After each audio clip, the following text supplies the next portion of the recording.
Congress party में अदावत का सिलसिला लगातार जारी है। जिस तरह से साबिक वज़ीर आला हरीश रावत ने बूथ सदर बनने की बात कही है, उसको लेकर एक बार फिर सियासत गर्मा गई है। रिपोर्ट देखिए।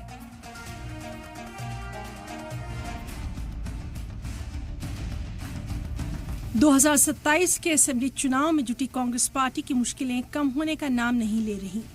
गणेश गोदियाल को मरकजी क़यादत में जहां रियासती सदर की कमान सौंपी गई है, वहीं इलेक्शन कैंपेन कमेटी की जिम्मेदारी साबिक leader of opposition Pritam Singh को दी गई है। साथ ही चुनाव प्रबंधन की जिम्मेदारी साबिक कैबिनेट वजीर हरक सिंह रावत को दी गई है, मगर साबिक वज़ीर आला हरीश रावत को किसी तरह से कोई पार्टी में ना तो पद मिला, ना ही कोई अहम जिम्मेदारी सौंपी गई। ऐसे में साबिक वज़ीर आला हरीश रावत बूथ सदर बनने की बात कर रहे हैं, मगर गणेश गोदियाल का कहना है कि ये तो अच्छी बात है, जो जिस काबिल होगा उसको वो जिम्मेदारी जरूर मिलेगी।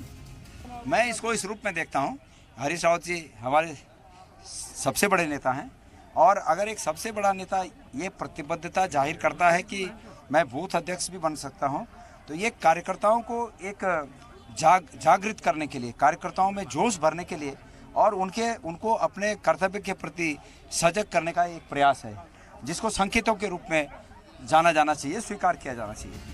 वहीं कांग्रेस पार्टी की खातून रियासती सदर ज्योति रौतेला का कहना है कि जिस तरह से हरीश रावत ने बूथ सदर बनने का ऐलान किया, इससे साफ है कि कारकुनान ओहदे के लिए नहीं बल्कि पार्टी को मजबूत करने के लिए काम कर रहे हैं। कि एक बड़ा लीडर जब बूथ अध्यक्ष के रूप में भी काम करने की इच्छा जाहिर करता है, तो इससे साफ पता चलता है और बाकी लोगों का भी मॉरल हाई होता है कि उनके कार्य करने की कितनी क्षमता है।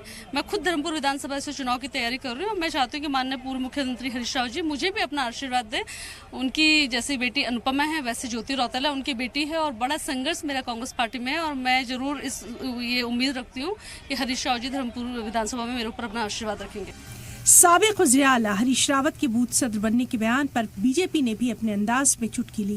बीजेपी प्रदेश तर्जुमान विनोद चमोली का कहना है कि साबिक वज़ीर आला हरीश रावत को कई नामों की लिस्ट दी गई है। ऐसे में कुछ मुस्लिम अक्सरियत वाले इलाके हैं, बेहतर होगा कि उन इलाकों का हरीश रावत को बूथ सदर बना दिया जाए, तो बीजेपी के लिए भी राहत की बात होगी।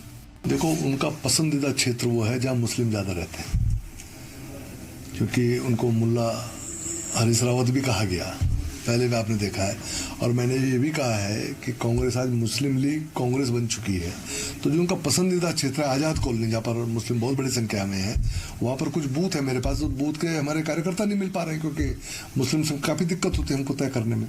फिलहाल जिस तरह से पूर्व मुख्यमंत्री हरीश रावत बूथ अध्यक्ष बनना चाहते हैं, इसके सियासी मायने भी निकाले जा रहे हैं, क्योंकि हाल में जिस तरह से केंद्रीय नेतृत्व में उन्हें किसी अहम पद की जिम्मेदारी नहीं दी गई है, इसे राजनीतिक छटपटाहट समझा जाए या फिर हरीश रावत वाकई में पार्टी को मजबूत करने के लिए बूथ अध्यक्ष बनना चाहते हैं, इसी पर सबकी नजर है। ऐसे में बड़ा सवाल है कि पूर्व मुख्यमंत्री हरीश रावत पार्टी को मजबूत करना चाहते हैं या पार्टी के पदाधिकारियों को आईना दिखाना चाह रहे हैं। कैमरा पर्सन अमरेश भट्ट के साथ मैं रामानुज, जी मीडिया, देहरादून।